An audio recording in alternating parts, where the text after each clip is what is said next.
បាទជំរាបសួរពុកម៉ែបងប្អូនថ្ងៃនេះមកបង្ហាញប្រភេទដង្ហែល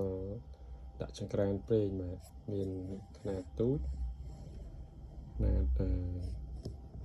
ក្តាលហើយនិងຂະຫນាតធំបាទຂະຫນាតទូចបាទຂະຫນាតនេះកម្លាំងវា 2.94 បាទនេះមានຂະຫນាតទូចយើងមានដុំសេរីវានេះយើងប្រើជាមួយប្រភេទដង្ហែលនេះយើងប្រើជាមួយចង្ក្រានប្រេងបាទកម្លាំងខ្យល់វាយើងអាចដាក់ប្រភេទចង្ក្រានខ្នាតទូចបាទក្រានបែបទូច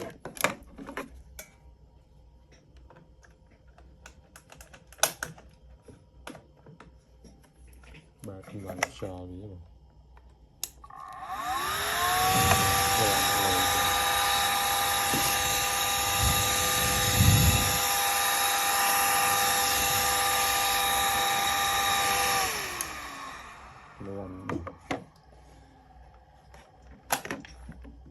នេះយើងប្រើ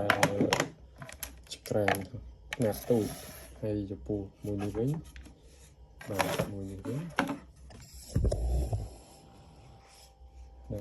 គឺកម្លាំង 4.5 អាំពែបាទហើយដុំភ្លើងដុំសេរីវាធំបាទនេះຂະຫນាតកដាលមានដុំសេរីដូចគ្នាអានេះកម្លាំងវាដុំវាខ្លាំងបាទនេះបាទកម្លាំងរុញខ្យល់ចេញវា 5 អាំពែបាទភ្លើងស៊ីភ្លើង 12 វ៉ុលដូចគ្នាជាមួយអាຂະຫນាតទូចបាទ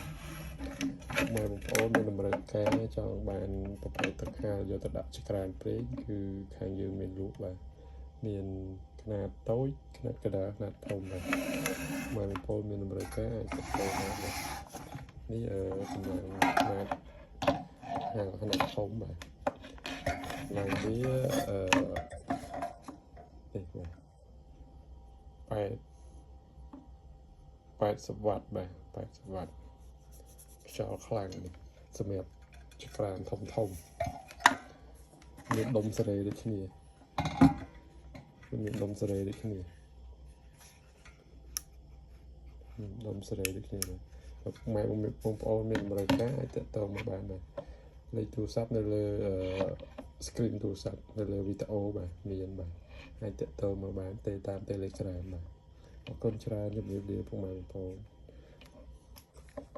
បាទប្រើចំណេញថវិកាចំណេញពេលវេលា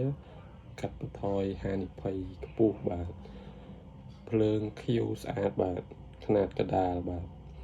មកពុកម៉ែបងប្អូនក្នុងបណ្ដាញ YouTube អាចត្រូវការ